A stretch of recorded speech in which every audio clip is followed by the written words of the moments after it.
بطور احترام سجدہ یا قدم بوسی۔ کسی خاتون نے پوچھا ہے، مجھے پوچھنا یہ ہے کہ اپنے والدین کو یا ساس سسر کو احترام کے نام پر سجدہ کیا جا سکتا ہے، جس کو لوگ قدم بوسی کا نام دیتے ہیں؟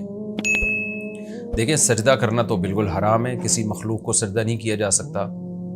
رسول اللہ صلی اللہ علیہ وسلم نے فرمایا، لو کنت آمر احدا ان یسجد لاحد لامرت النساء ان یسجدن لازواجہن۔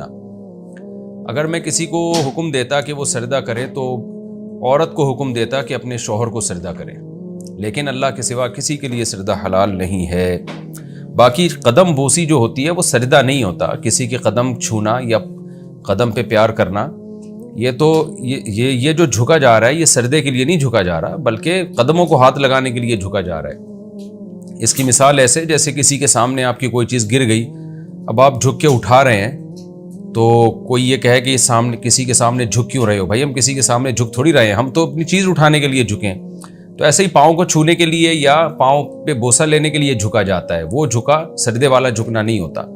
رہا یہ مسئلہ کہ قدم بوسی یا کسی کے پاؤں کو ہاتھ لگانا یا چومنا یہ جائز ہے یا نہیں ہے، تو دیکھیں تعظیم کا حکم ہے۔ تعظیم کا کوئی بھی طریقہ اختیار کیا جا سکتا ہے، اس کے لیے قرآن و سنت سے ثبوت ضروری نہیں ہے۔ تو بعض علاقوں میں جب لوگ سفر سے واپس آتے ہیں ماں باپ کے قدموں کو چھوتے ہیں، بہو جب آتی ہے تو ساس سسر کے قدموں کو چھو لیتی ہے، تو یہ جائز عمل ہے، کوئی ناجائز نہیں ہے۔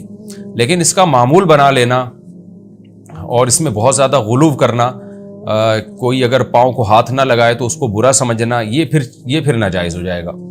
تو بعض علاقوں میں بہت زیادہ غلو ہو جاتا ہے، جب بھی آؤ پاؤں کو ہاتھ لگانا پڑے گا، آپ کو پاؤں کو چومنا پڑے گا۔ تو غلو ٹھیک نہیں ہے، کسی بھی چیز میں پابندی ٹھیک ضروری نہیں، یعنی ٹھیک نہیں ہے اس کی بہت زیادہ اہتمام کرنا ان چیزوں کا، کیونکہ اس کا نقصان یہ ہوتا ہے کہ جو چیز شریعت میں لازم نہیں ہے پھر لوگ اس کو لازم سمجھنا شروع کر دیتے ہیں، تو اس لیے نقصان ہوگا۔